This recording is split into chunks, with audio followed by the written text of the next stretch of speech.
शुक्र ग्रह से क्या विचार होता है ये आपने देख लिया था। आज हम लोग शनि, राहु और केतु से विचारणीय विषय पढ़ेंगे। इसके बाद हमारा एक चैप्टर खत्म हो जाएगा। ग्रहों से विचारणीय विषय वाला चैप्टर खत्म होगा। उसके बाद हम भाव और राशियों पर चलेंगे। तो शनि महाराज से क्या क्या विचार होगा? As I told you in previous class, पिछले क्लास में मैंने आपको बताया था कि ये जो ग्रह हैं, राशियां हैं और भाव है, ये सब काल पुरुष से जुड़े हुए हैं। मेष लगन की कुंडली काल पुरुष की कुंडली होती है और उसी से सारी कुंडलियां निकलती हैं।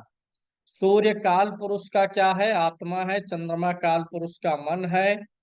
मंगल काल पुरुष का बाहुबल है, पराक्रम है। बुध जो है काल पुरुष की बुद्धि है।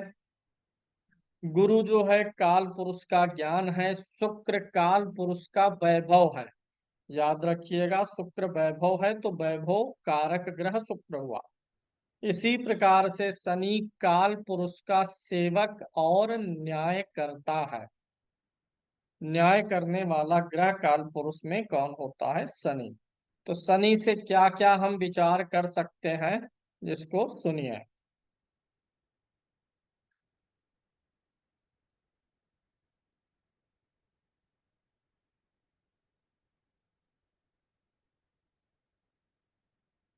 शनि जो है काल पुरुष का सेवक है। सेवक मतलब यहाँ पर हो गया सर्विस से, जो भी हम अच्छा बुरा काम करेंगे उस हिसाब से शनि हमारे जीवन में हमारी सर्विस करेंगे। अच्छा कर्म करेंगे तो शनि महाराज हमें अच्छी सर्विस देंगे, और बुरा कर्म करेंगे तो बुरी सर्विसिंग कर देंगे हमारे जीवन की। तो यहाँ पर शनि महाराज जैसे हम गाड़ियों की सर्विसिंग कराते हैं, उसी प्रकार से ये जीवन की सर्विसिंग करेंगे। मुख्य रूप से आप यह जानिए, अच्छे बुरे कर्मों का प्रभाव शनि देते हैं। एक चीज आप लोगों ने सुना होगा, शनि की साढ़े साती। सुने हैं कि नहीं? साढ़े साती, साढ़े साती भी शनि से ही आती है और लगभग हर 27 साल में रिपीट होती है। हर 30 साल में शनि 12 राशियों को पार करते हैं, और 27 साल में पुनः साढ़े साती व्यक्ति की हर 27 साल के आसपास में आ जाती है।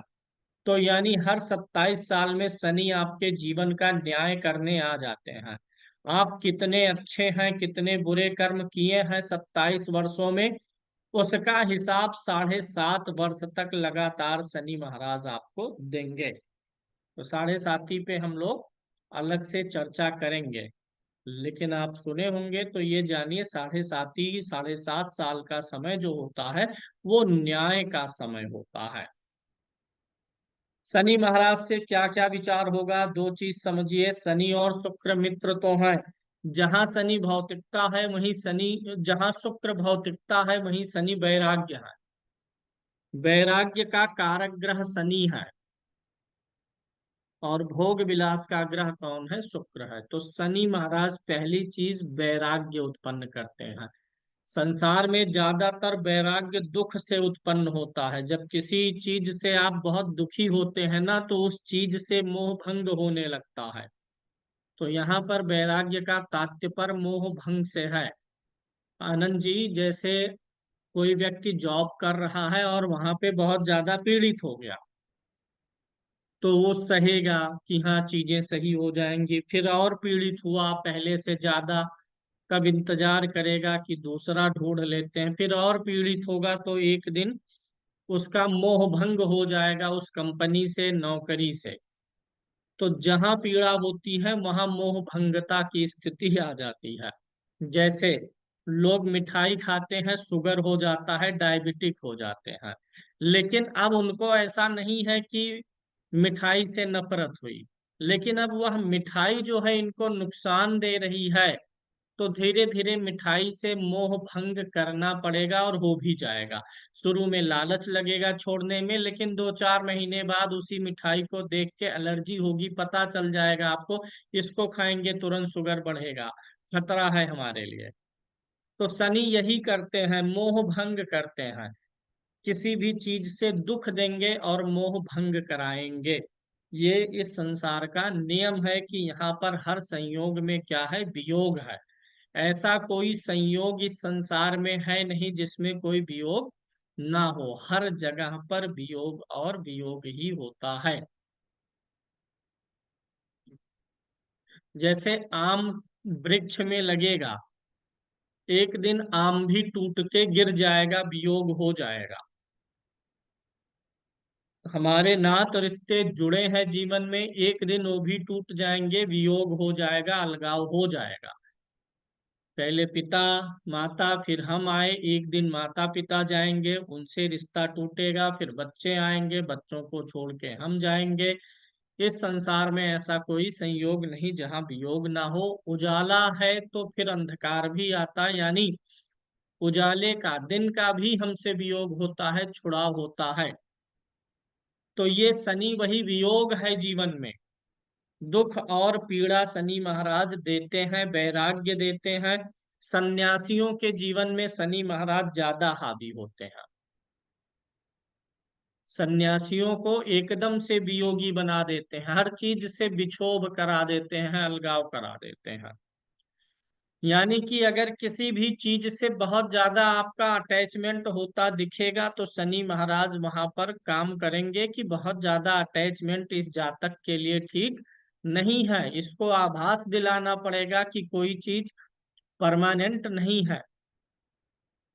इसलिए अधिक अटैचमेंट भी नहीं करना चाहिए कहीं पर। संसार अस्थाई है, इसका ज्ञान शनि महाराज कराएंगे।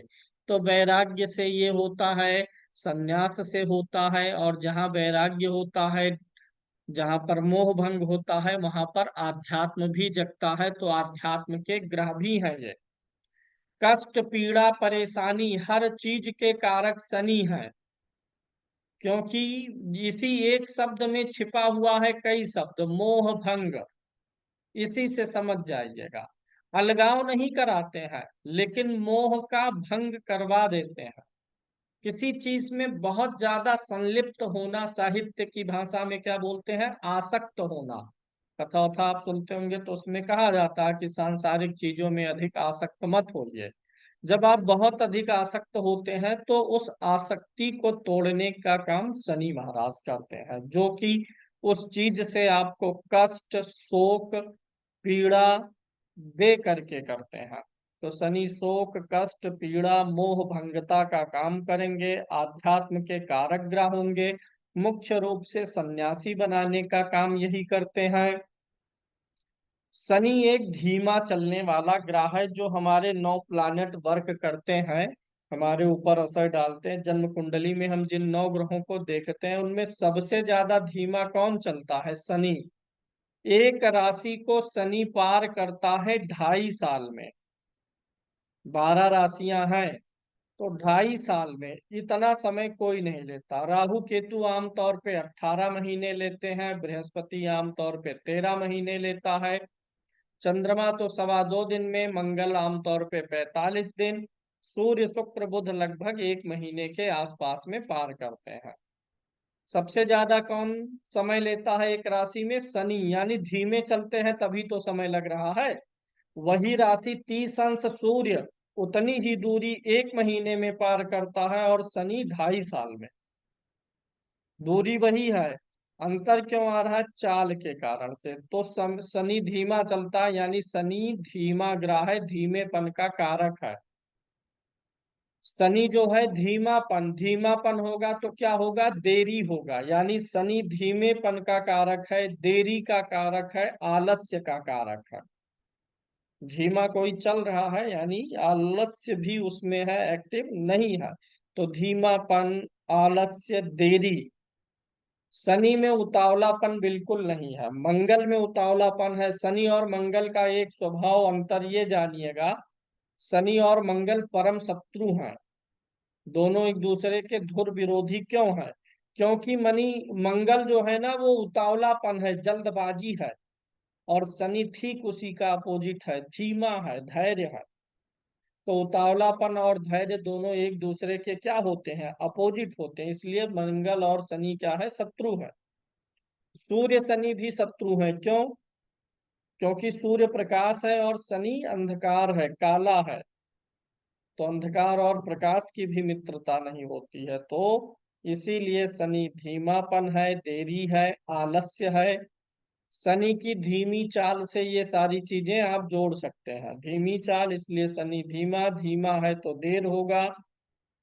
और धीमे लोगों में क्या होता है, आलस्य होता है, बहुत फुर्त नहीं रहते हैं। अब शनि में न्याय शब्द से जोड़ करके कई सारी चीजें आ जाएंगी। न्याय प्रिय है, अगर न्याय प्रिय है तो इसका मतलब इसको पसंद है कि आप ऐसा काम करिए जो दूसरों को दुख पीड़ा आदि ना पहुंचाए। न्याय आपके साथ हो, आपके फेवर में रहे, इसके लिए आप क्या करेंगे, सही मार्ग पे चलेंगे। चोरी डकैती बेईमानी करेंगे तो वह गलत काम में आएगा, तब न्याय गलत तरीके से आप पे लागू होगा। यानी शनि कहता है अच्छे कर्म करिए ताकि न्याय का जो तराजू है वह आपके पक्ष में रहे, ना कि दंड का तराजू आपके पक्ष में जाए।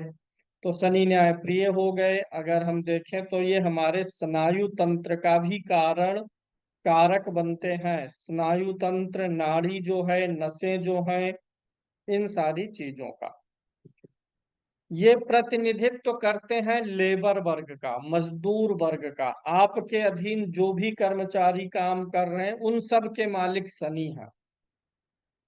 आपके घर में नौकर चाकर हैं तो मालिक शनि है। कंपनी में जो लेबर वर्क कर रहे हैं, जो ऑफिशियल पोस्ट पे नहीं है, ऑफिसर नहीं है, अथॉरिटी में नहीं है, इन जनरल लेबर वर्क में आते हैं, उन सब का स्वामी शनि है। अब मान लीजिए इकबाल जी जो है ठेकेदार हैं, काम करवाते हैं और सड़क वगैरह बनवाते हैं, इनको मजदूर चाहिए, हमेशा काम लगता रहता है। इनकी कुंडली में शनि अच्छा होगा ना तो इनको अच्छे मजदूर मिलेंगे, मजदूर इनके साथ खुश रहेंगे, अच्छे तालमेल में रहेंगे। शनि गड़बड़ रहेगा तो आपको अच्छे मजदूर नहीं मिलेंगे, अच्छे नौकर नहीं मिलेंगे। मजदूरों से, नौकरों से, आपको ड्राइवर हो गया, जो भी आपकी सेवा कर रहे हैं, ऐसे सभी लोगों से आपको कष्ट संकट की प्राप्ति होगी।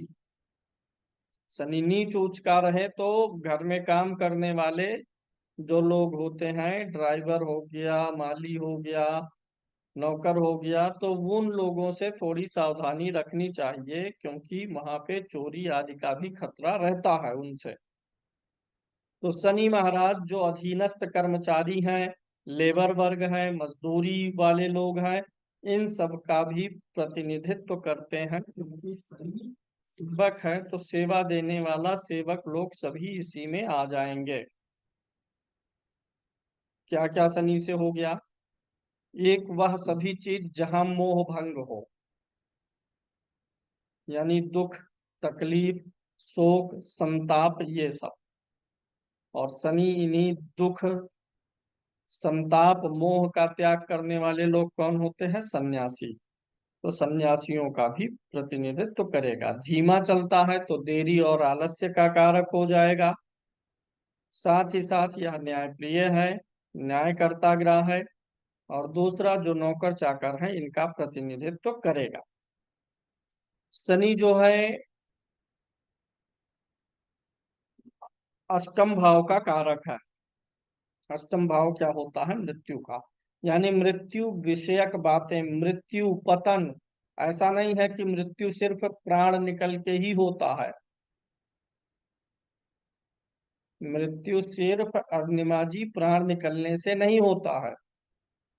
सामाजिक मृत्यु भी होती है, आर्थिक मृत्यु भी होती है, शारीरिक मृत्यु होती है।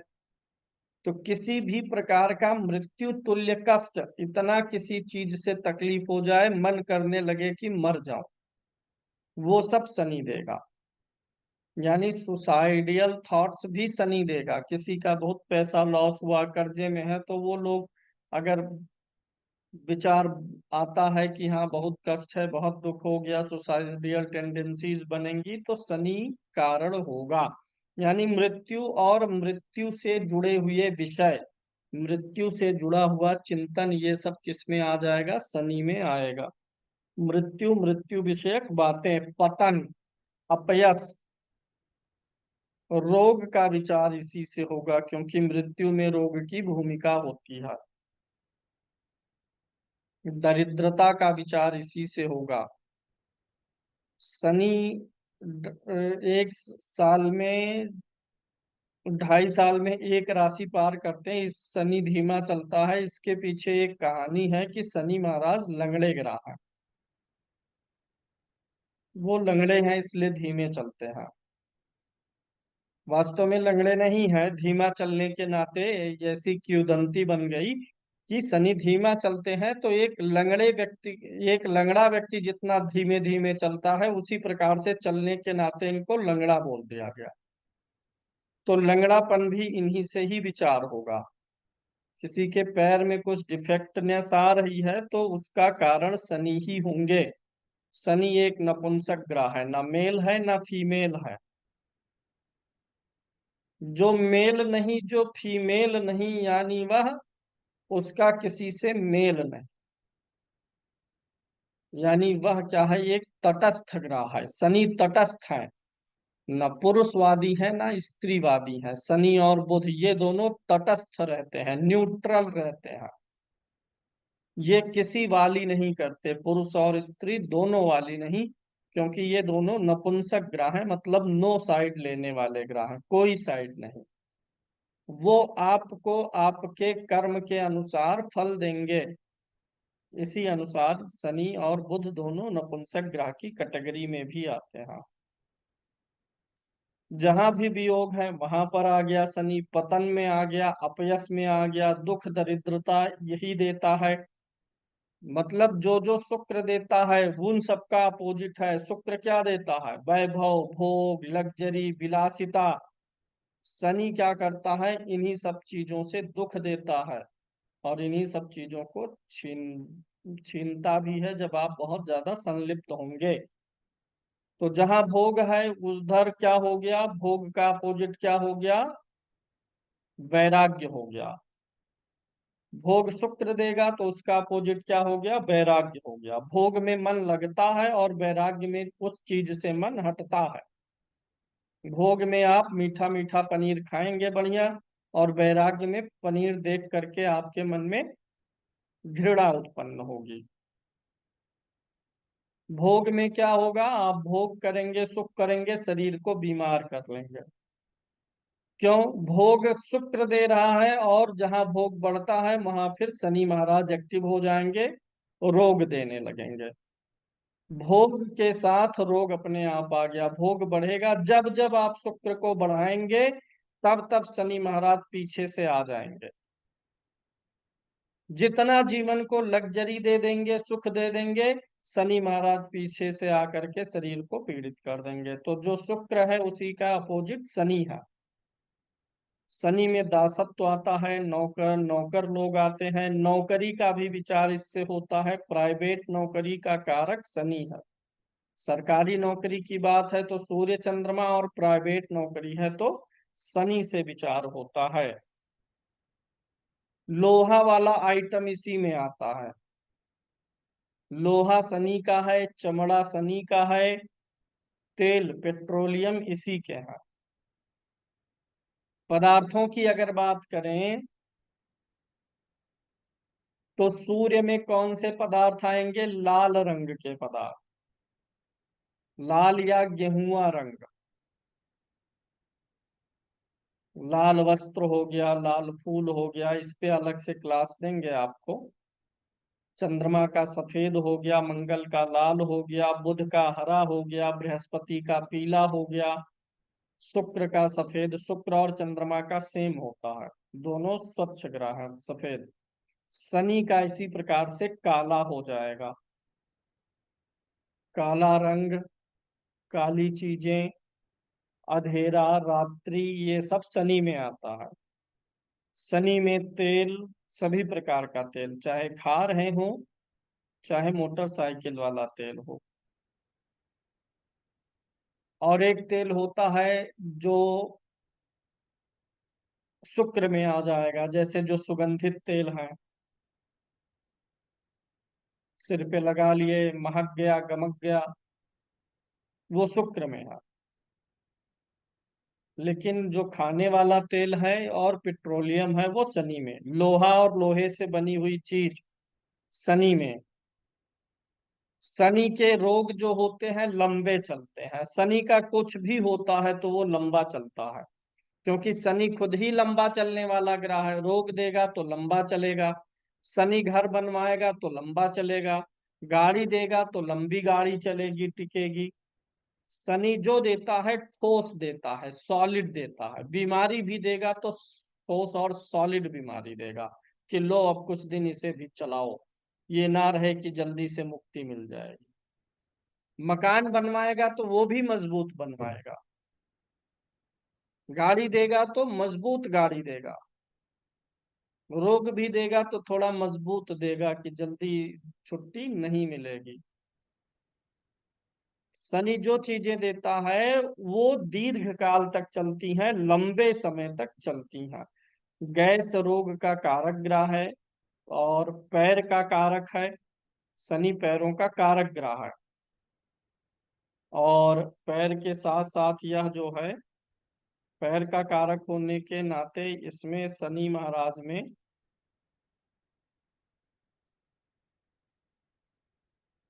पैर और पैर के जोड़, गठिया बीमारी सुने होंगे, कहते हैं गाउट। तो पैर दर्द हो चाहे गठिया हो, ये दोनों शनि से ही विचार होते हैं। जितने प्रकार के काले जीव जंतु हैं सब शनि में आएंगे। शनि का रंग काला है, याद रखिएगा। सूर्य का लाल है, नारंगी है। चंद्रमा का सफेद है, मंगल का लाल है, बुध का हरा है। गुरु का रंग पीला है, गुरु स्वयं पीले पीत वर्ण का है। शुक्र जो है क्रीम कलर का है, थोड़ा सफेद, थोड़ा हल्का भूरा, जो हल्का गोल्डन व्हाइट होता है उस तरीके का है। और शनि काले रंग का है। तो काले जीव जंतु हमेशा किस में आ जाएंगे? शनि में आ जाएंगे। विदेशी भाषाएं जो हैं, हम इंडिया में हैं, आपके लिए कौन सी भाषा विदेशी है? उसका कारक शनि है। अमेरिका के लोगों के लिए, वहाँ के बॉर्न वो लोगों के लिए हिंदी विदेशी भाषा होगी, हमारे लिए अंग्रेजी हो गई। तो विदेशी भाषा का कारक यही है। भैंस वगैरह, पशु वगैरह जितने हैं, सबका कारक यही है। सभी पशुओं का। चौपाया यानी चार पांव वाले जो जानवर हैं, सबका कारक शनि है। वो काली हो, पीली हो, लाल हो, उससे नहीं मतलब है। लेकिन चार पैर वाले सभी जानवरों का कारक शनि हो जाएगा। खेती का काम शनि से देखा जाएगा।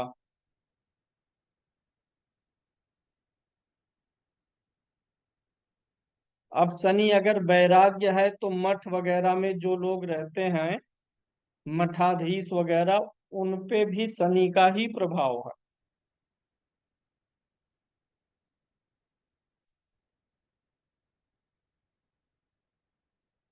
बुढ़ापे का कारक ग्रह है, बुढ़ापा और जीवन की आखिरी अवस्था। इसीलिए जो व्यक्ति बूढ़े होते हैं उनको शारीरिक तकलीफ हो जब, और उनकी कुंडली ना हो, तो भी शनि का उपाय बता दीजिए। जैसे जैसे उम्र बढ़ता है, युवा अवस्था बीतती है, वृद्धावस्था की तरफ जाते हैं, तो वृद्धावस्था का कारक ग्रह शनि है। शनि ही जो है वृद्धावस्था का कारक ग्रह बनता है। इसलिए कोई व्यक्ति बूढ़ा है, कोई बीमारी नहीं समझ में आ रही है, शनि का उपाय बताना है।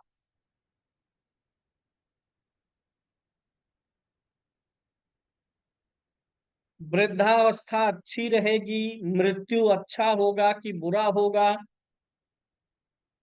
ये सब शनि से देखेंगे। इसलिए ऊपर लिखा है, अंतिम मृत्यु विषय बातें शनि से देखा जाएगा। शनि महाराज ही बताएंगे कि आपका बुढ़ापा कैसा जाएगा, रोग युक्त रहेगा कैसा। शनि अगर कुंडली में पीड़ित है तो बुढ़ापा खराब जाएगा। देखिए, दो चीज होती है। जैसे बचपन क्या होता है, जब आप छोटे हैं और बचपन से भी छोटा क्या होता है? बचपन से छोटा क्या होता है? बाल्यावस्था। बचपन, बाल्या। बाल्या मतलब बालक, जब पैदा हुए हैं तब आप बाल्य अवस्था में हैं। और जब चलने फिरने लग गए तब बचपन शुरू हुआ, जब आप खेलना कूदना चलना फिरना शुरू किए। पैर से घुटने के बल चलना शुरू किए तब बचपन शुरू हो गया। जब तक आप चल नहीं रहे हैं तब तक आप बाल्य हैं, एकदम बालक हैं, नवजात हैं। इसीलिए बालारिष्ट बोला जाता है, जो शुरू शुरू में बालकों को कष्ट होता है। तो बाल्यावस्था हो गई, फिर उसके बाद क्या आ गया? बचपन। बचपन का अपोजिट क्या है? वृद्धावस्था। तो बाल्यावस्था जो है, बचपन से नीचे की स्थिति, उसका अपोजिट क्या होता है? ध्यान से समझिए। पहले बाल्यावस्था, दूध पानी पिए, अपने पैर पे चलने लगे, धीरे धीरे बड़े हुए, बचपन का एंजॉय किए। जब बाल्या में होते हैं तब कुछ एंजॉय नहीं कर पाते हैं। तब तो हम जो है बिस्तर पे टॉयलेट भी करते हैं, बता ही नहीं सकते मम्मी को पापा को, ना उठ के जा सकते हैं। कर सकते हैं कुछ? सिर्फ भूख लगने पे कर सकते हैं, रो सकते हैं। फिर जब हम धीरे धीरे सेंस में आते हैं, चलने फिरने लगते हैं, तो वो बचपन है। बचपन के बाद किशोरावस्था आ गई, फिर युवावस्था आ गई, फिर प्रौढ़ावस्था आ गई भारती जी। प्रौढ़ावस्था के बाद क्या आ गई? वृद्धावस्था। युवावस्था क्या है? युवावस्था है जब आपका शादी हो रहा होता है, जब बच्चे हो रहे होते हैं। और प्रौढ़ावस्था तब आ गई जब बच्चों की शादी होना शुरू हो गई, तो वो प्रौढ़ावस्था हो गई। बच्चों की शादी हो गई तो अब वृद्धावस्था शुरू हो गई। वृद्धावस्था में क्या है? रिटायरमेंट लेने की का व्यक्ति सोचने लगता है, शारीरिक शक्ति का ह्रास हो जाता है, लेकिन चलता है फिरता है खाता है, तकलीफ रहती है। कभी पैर दर्द करेगा, कभी गैस बनेगा, कभी डॉक्टर कहेंगे अब ये चीज ना खाना, अब शुगर ना खाना, अब चीनी ना खाना, अब नमक ना खाना, अब ये परहेज वो परहेज। ये वृद्धावस्था। वृद्धावस्था के बाद बुढ़ापा जिसको बोलते हैं।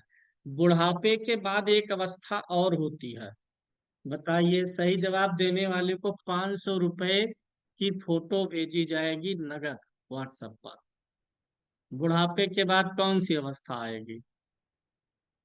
बुढ़ापा के बाद आता है जलापा। हम अपनी भाषा में बता रहे हैं, अर्थ बताएंगे, समझ जाइएगा। बुढ़ापे के बाद आती है जलापा।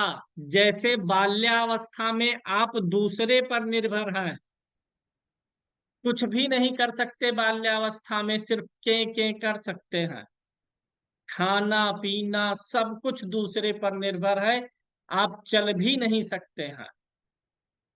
करवट लेने में दिक्कत होती है, इतने छोटे होते हैं। वो बाल्या का अपोजिट जलापा है। तो जलापा में भी यही होता है। वृद्धावस्था के बाद आती है, आप पड़े रहेंगे बिस्तर पर, के तब भी करेंगे, दर्द के कारण से करेंगे। जलापे में चल फिर नहीं सकेंगे, एकदम असहाय हो जाना जलापा कहलाता। इसीलिए बुढ़ापे में मरना ठीक है, जलापे के पहले।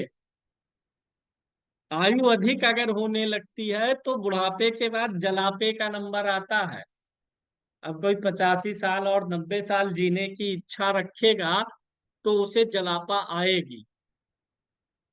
72 75 हो गया, 78 चल दो छोड़ के, बुढ़ापे में ही निकल जाए ठीक है।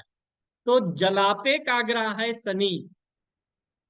अगर जीवन भर अच्छा कर्म नहीं किए हैं, अनीति अन्याय और दूसरों को दुख पहुंचाए हैं, शनि दुख का कारक है, और आपने जीवन भर लोगों को दुखी किया है, तो जलापा आएगा।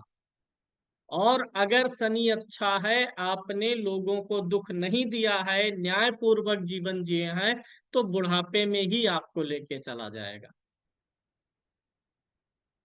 और शनि गड़बड़ हुए तो जलापा तक ले जाएंगे, सारा हिसाब किताब वहीं बराबर करेंगे, चलो भैया तथास्तु, झेलो, साल 2 साल कब तक बिस्तर पे झेलना पड़ेगा पता नहीं।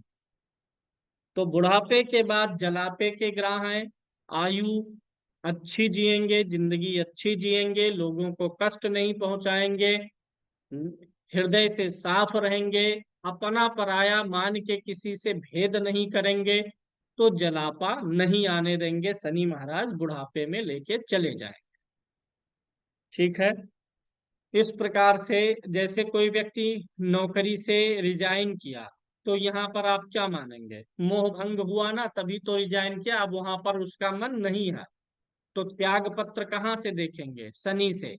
कोई व्यक्ति घर छोड़ के चला गया, एक तो होता है कि हम और आप लोग जाते हैं, दफ्तर जाते हैं, काम करते हैं, फिर आते हैं, कोई घर छोड़ के घर से ऊब के चला गया, यानी घर से मोह भंग हुआ। ऐसी स्थिति में शनि को देखेंगे। निधि जी कोई आ गया आपके पास में, कहा पंडित जी देखिए लड़कवा भाग गया है। अब भाग गया है तो यहाँ पर समझ में आता है कि घर से नाराज होके रिसिया के भाग गया है, नाराज होके चला गया है। अब यहाँ पर इसका मतलब क्या है, उसका मन घर में नहीं लगा, मोह भंग हुआ है, शनि को देखेंगे।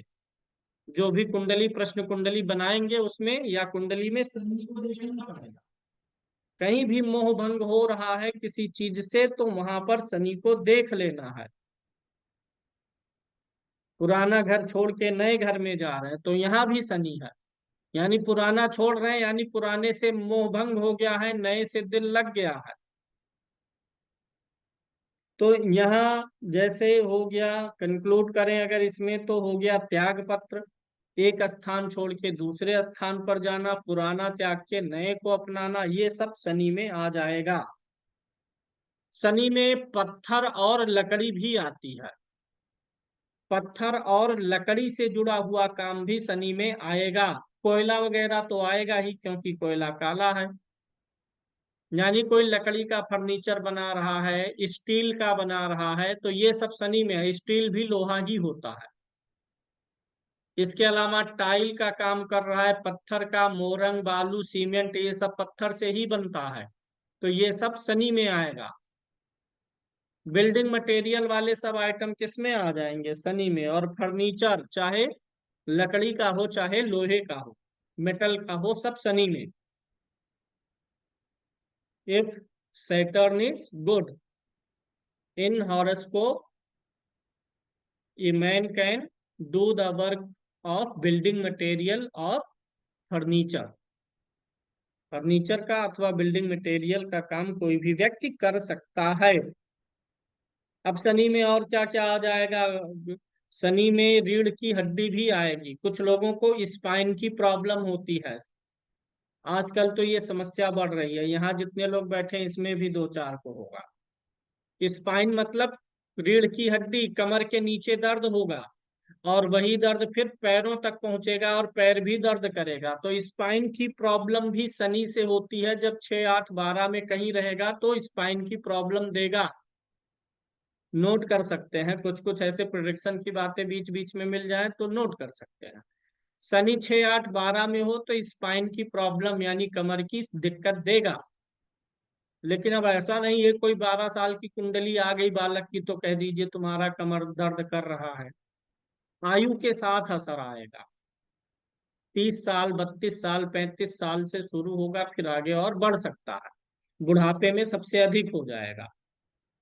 जैसे जैसे शनि की एज की तरफ बढ़ेंगे तब ये असर करेगा। 6, 8, 12 में शनि के होने से स्पाइन की प्रॉब्लम्स आती हैं। ये जो शनि से नसें विचार होती हैं, मुख्य नस शनि वाली जो है कमर, और ये रीढ़ की हड्डी की नस शनि में ही आती है। पैर में और पीछे जो कमर में नसें हैं ये शनि में आती हैं। मस्तिष्क की नसें जो हैं वो सूर्य में आती हैं। तो शनि से स्पाइन की भी प्रॉब्लम आएगी। इसके अलावा लोहे के बने हुए जो बड़े बड़े उपकरण है, जेसीबी है, क्रेन है, बड़ी बड़ी जो छोटी मशीनें भी बड़ी मशीनें भी, क्योंकि लोहा शनि में है और बड़ी मशीनें किससे बनती हैं, शनि से, तो बड़ी मशीनें इसी में आ जाएंगी। चपरासी वाला नौकरी हो गया, जो छोटे नौकरी हैं, चपरासी हो गया, वॉचमैन हो गया, ये सब आ जाएगा शनि में भी। और ये जो है न्याय के कारक ग्रह हैं। न्याय में क्या क्या चीजें मिलती हैं? अगर कोई गलत करेगा तो न्याय में क्या मिलेगा? आदित्य जी, न्याय कैसे होगा? किसी ने कुछ गलत किया तो न्याय मिलेगा कैसे? अर्थदंड से, उसके ऊपर जुर्माना लगाया जाए, एक ये हो गया। दूसरा, उसको जेल किया जाए, ये हो गया। तीसरा, फांसी दिया जाए, ये हो गया। तो जो भी दंड देने के मेथड है वो सब आ जाएंगे शनि में। यानी अर्थदंड का कारक ग्रह शनि है, जेल का कारक हो गया, फांसी का हो गया, श्रम साश्रम कारावास हो गया। जज कह दिया कि सश्रम कारावास होगा, जेल में जाएंगे और वहां मेहनत करेंगे, पत्थर तोड़ेंगे। तो चाहे कारावास हो चाहे साश्रम कारावास हो, दोनों में शनि महाराज आ जाएंगे। ये जो न्यायपालिका है, कोर्ट कचहरी है, ये सब शनि का स्थान है। बार एसोसिएशन शनि में आएगा।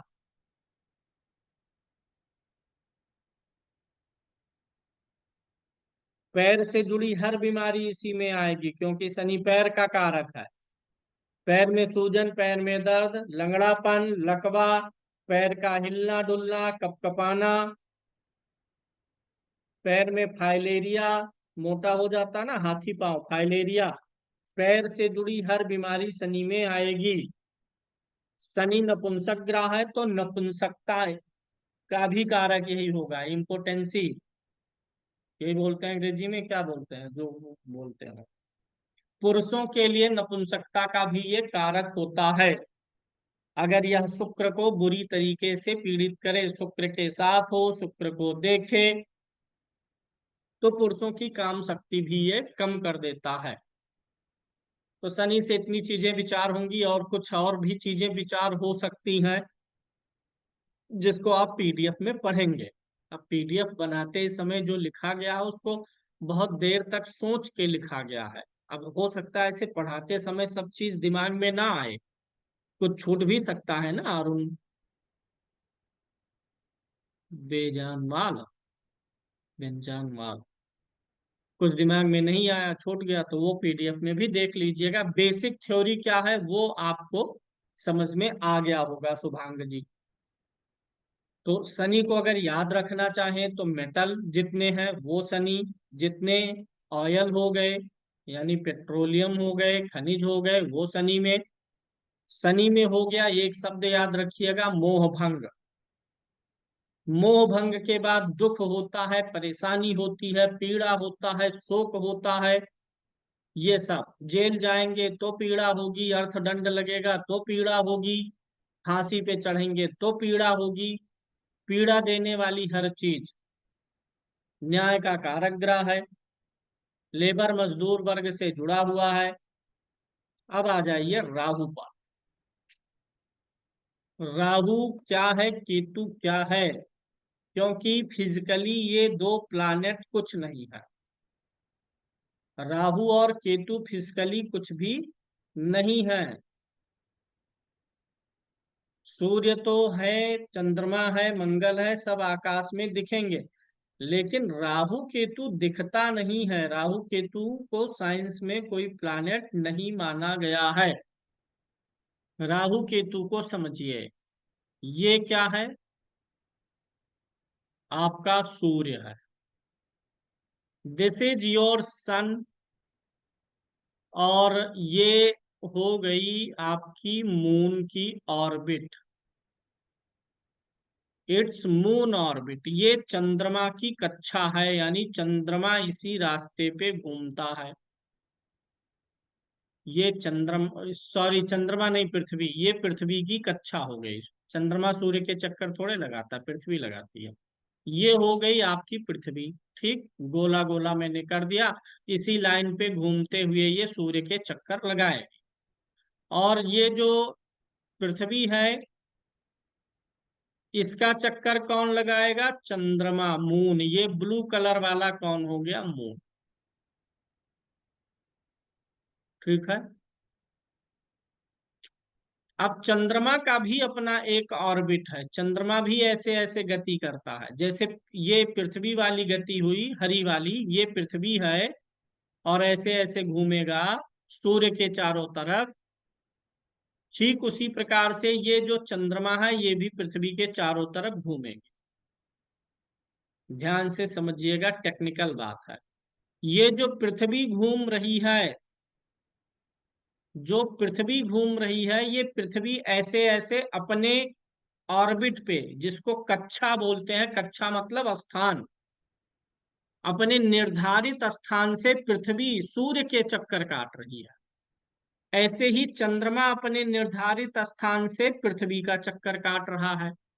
तो आप क्या देखेंगे कि एक जगह ऐसा है जहां पे ये जो पृथ्वी की ऑर्बिट है और जो मून की ऑर्बिट है, दोनों आपस में एक दूसरे को काट रही हैं। They are crossing each other. Are they or not? Definitely they are crossing each others orbit. Understood or any problem mister Shubhang ji? They will cross each others orbit. ये जो ऑर्बिट क्रॉसिंग, ये जो एक दूसरे की कक्षाओं को एक स्थान पे आके काट रहे हैं ना, यही जो कटान बिंदु है, ये दो कटान बिंदु होते हैं। एक पृथ्वी के अप साइड होगा, एक डाउन साइड होगा। यही राहु केतु है। Up side is Rahu and down side is Ketu. लिख लीजिए, चंद्रमा और पृथ्वी के ऑर्बिट, कक्षा, परिभ्रमण पथ के कटान बिंदु को राहु और केतु कहते हैं। राहु मतलब ड्रैगन्स हेड, ड्रैगन मतलब राहु होता है, ड्रैगन्स हेड है, और केतु ड्रैगन्स टेल है।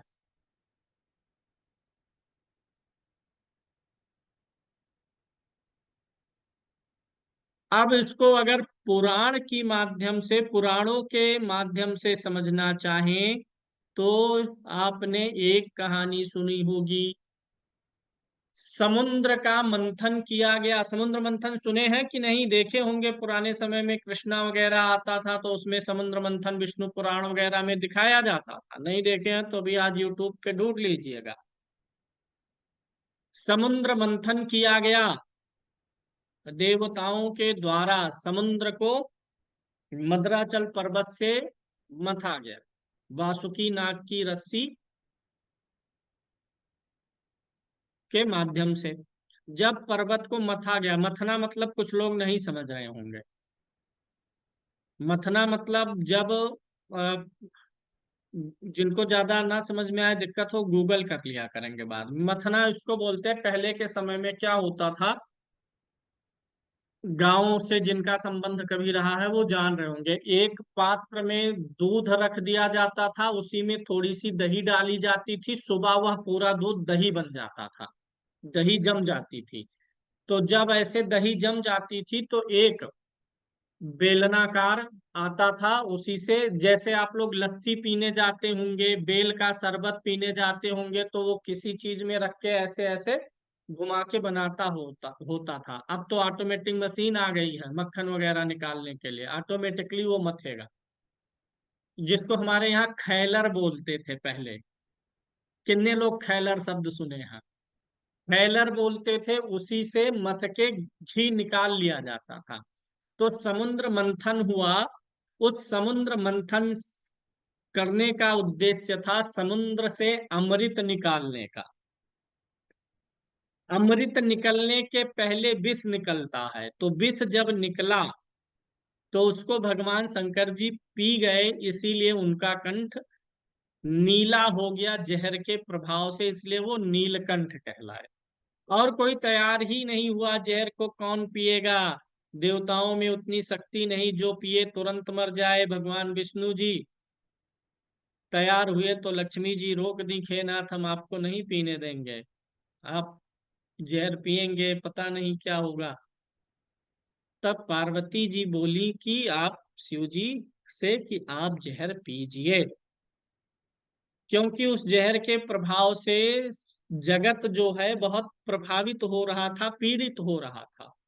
और यह जगत जो है, पूरा संसार जो है ना, इसीलिए दुर्गा जी को क्या कहा जाता है, जगत जननी। जान सुने होंगे सब लोग, जगत जननी उन्हीं को कहा जाता है, यानी इस पूरे जगत की जननी मतलब माता है। और जब पूरे जगत पे आफत आएगी तो माता को कष्ट होगी, क्योंकि ये पूरे जगत की माता है, तो पूरा जगत उनका क्या हुआ, संतान हुई। और संतान पे कष्ट आने पर माता पहले दौड़ती हैं। तो संतान यानी जगत को कष्ट में देख करके भगवती ने शंकर जी से कहा कि आप इस जहर का पान करिए, हम आप और हम दोनों लोग मिलके इस जगत को बचाएंगे भी और जहर का प्रभाव भी खत्म करेंगे। तो शंकर जी ने विषपान किया। तो फिर जब अमृत निकला लास्ट में, अब भागवत कथा है, ज्यादा डीप में कहेंगे तो ज्यादा लंबा हो जाएगा, क्योंकि हमको बहुत अच्छा प्रवचन देना भी आता है। तो अंत में अमृत निकला, तो अमृत देवताओं ने पिया, उसी में एक दैत्य भी चुपके से घुस गया। अब उतना सब लोग स्टोरी सुने हैं, तो इसलिए कंक्लूड कर दे रहे हैं। राहु के एक दैत्य भी घुसा, उसने भी अमृत पी लिया। बाद में सूर्य चंद्रमा ने कहा कि भगवान ये तो दैत्य है, अमृत पी लिया। तब भगवान विष्णु ने सुदर्शन चक्र से उसको काट दिया। सिर ऊपर हो गया और धड़ अलग हो गया। नीचे वाला धड़ बोलते हैं, ऊपर वाला सिर बोलते हैं। चूंकि अमृत पी लिया था इसलिए हर जगह जान आ गई थी, तो ऊपर वाला राहु हो गया और नीचे वाला केतु हो गया। अमृत पीने के नाते ये लोग अमर थे, फिर आपस में जुड़ जाते। तो अब यहाँ पर एक बहुत रोचक चीज आपको समझ में आएगी, जो इतनी मैं गाथा गाया हूं उसका कारण। यहाँ पे हमारा सब गायब हो गया जो हम बनाए थे। देखिए, फिर से बनाना पड़ेगा, बनाते हैं। ये हो गया सूर्य, इसके चारों तरफ घूम रही है पृथ्वी। ये हो गई पृथ्वी। ये हो गया चंद्रमा। और ये हो गया चंद्रमा का एक्सिस। राहु कहाँ गया, ये हो गया राहु। और ये हो गया केतु। यही दोनों कटान बिंदु हैं। ये सिर है और ये धड़ है। ध्यान से समझिएगा कितना गहरा राज छिपा हुआ है। सिर और धड़ को अलग किसने किया था, सुदर्शन चक्र ने। किसने, सुदर्शन चक्र ने। ये पृथ्वी वही सुदर्शन चक्र है, जो सिर को अलग कर रही है, धड़ को अलग कर रही है, दोनों को डिवाइड कौन कर रहा है, ये पृथ्वी कर रही है। तो ये जो कहानी आती है कि सुदर्शन चक्र से राहु केतु को अलग कर दिया, वास्तव में वह सुदर्शन चक्र और कहानी एक प्रतीक स्वरूप सिर्फ है। वास्तव में पृथ्वी बीच में स्थापित की गई, और राहु केतु दोनों दो भाग में इस प्रकार से बटे, यानी ये छाया होते हैं, परछाइयां होती हैं। परछाई को दो भाग में बांट दिया। अगर यही पृथ्वी ना रहे तो ये दोनों फिर एक हो जाएंगे। और अंत में यही होता है, जब ब्रह्मांड का विलय होगा, लय होगा, ब्रह्मांड एक फिर एक स्थान पे जाके सिमटेगा, तो सब जाके खत्म होगा, पृथ्वी हटेगी, राहु केतु एक में, सब एक में मिलके खत्म हो जाएंगे। तो यहाँ पे ये जो पृथ्वी है यही चक्र का काम करती है। तो राहु केतु क्या है, मैंने आपको ये समझा दिया। अब आ जाते हैं इनसे विचारणीय विषय पर, लेकिन उसके पहले देखेंगे टाइम। टाइम हो गया है पूरा, क्योंकि अब अगले पे बोलेंगे तो हो जाएगा लंबा।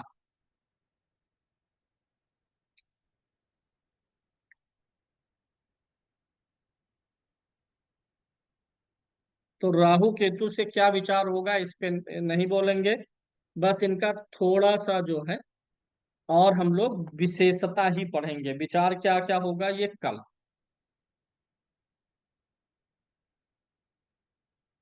राहु केतु है क्या, ये आपको समझ में आ गया, कटान बिंदु राहु केतु है। ये सूर्य है आपका, ये पृथ्वी का भ्रमण पथ है,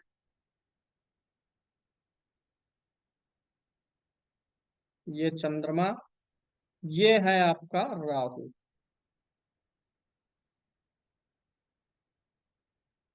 और ये है केतु।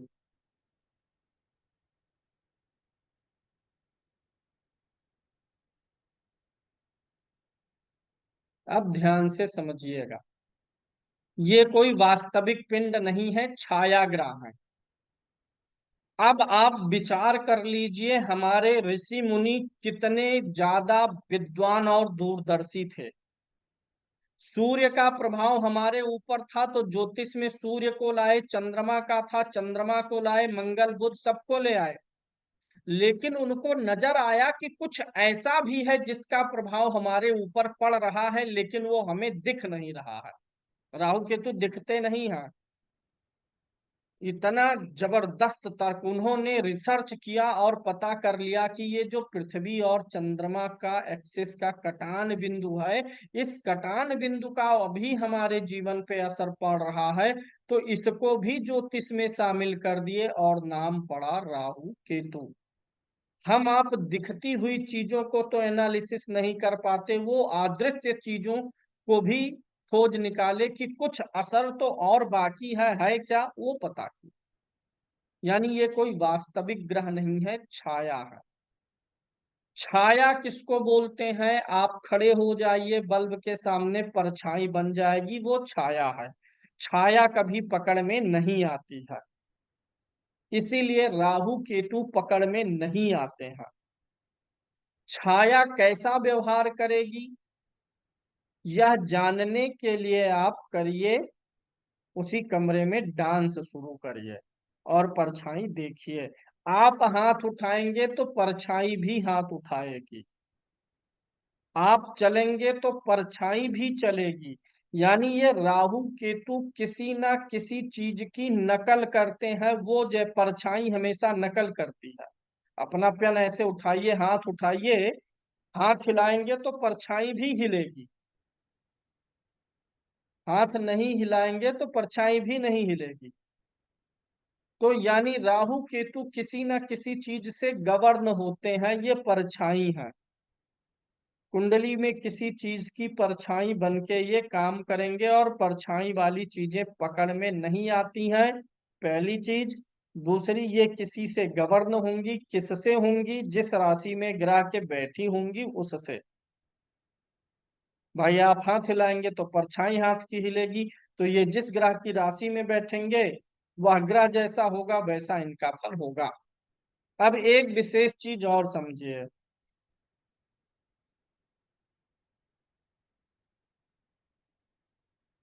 ये क्या है? सड़क है, ये एक रोड है,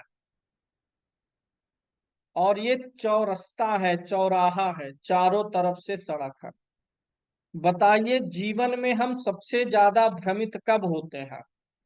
जब चौराहे पर होते हैं। चाहे वह सड़क का चौराहा हो, चाहे जिंदगी का चौराहा हो। तिराहा होगा तो भी भटकेंगे, दो राहा होगा तो भी भटकेंगे, सिर्फ एक राहे पे हम भटकते नहीं हैं आदित्य जी। दो राहे पे हम भटकते हैं, तीन राहे पर और चौराहे पर। एक संतान है तो आप नहीं भटकेंगे, आपका पॉइंट ऑफ व्यू क्लियर है। एक लड़का है, एक पुत्र वधू आएगी, यही सेवा करेगा, या मारेगा तो यही मारेगा, घर से खदेड़ेगा तो यही खदेड़ेगा। दो संतान हो गए तो अब दो पॉइंट बनेगा, दोनों संतान सेवा करेगी, दोनों मार के खदेड़ देंगे, एक सेवा करेगा एक खदेड़ देगा। दो नजरिया आने लगा ना, तीन हुआ तो यही तीन नजरिया, चार हुए तो चार नजरिया। इसको ऐसे समझ लीजिए, हमेशा जीवन में एक रास्ता आसान होता है। कहीं भी एक एकीकृत कुछ भी होती है तो वहां पे अच्छा बुरा जो कुछ होना वो क्लियर होता है। जहां एक से अधिक चीजें आती हैं वहीं से क्या शुरू होने लगता है? भ्रम। किसी ऐसे आप जा रहे हैं कहीं, रास्ता एक है तो आप क्लियर है कि हमको अभी यहीं चलना है, जब रास्ता डबल हुआ, वाई क्रॉस मारा, कुछ भी क्रॉस किया, तब आपको भ्रम होगा। आप पूछेंगे या मैप देखेंगे। अभी मैं आपको बता दूं कि आप जहां हैं वहां से मेरे पास आना है, सिर्फ एक रास्ता है, इसी रास्ते पे चलेंगे, सीधे सीधे आके पहुंच जाएंगे। कोई डाउट हुआ, चल दिए, सीधे आके पहुंच गए। लेकिन अब मैं बताया आपको, चलेंगे तो लखनऊ में आपको दाएं बाएं 4 रास्ता 5 रास्ता, अब आपको भ्रम होगा। तब आप किसी से पूछेंगे, चाहे वो मैप से पूछें, गूगल, चाहे किसी से पूछें, जहां भी एक से अधिक चीजें लागू, वहां भ्रम। तो इसीलिए राहु केतु भ्रम है। तो क्यों है? क्योंकि राहु केतु जो ये पृथ्वी का एक्स काट रहे हैं ना, ये चौराहा बन रहा है। Please note down. आपको सब बताएंगे, राहु भ्रम है, केतु भ्रम है, काहे है ये आज समझिए।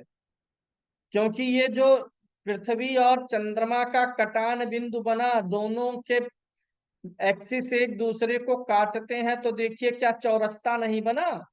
एक रास्ता इधर से इधर जा रहा, एक इधर से इधर आ रहा, एक इधर गया, इधर गया।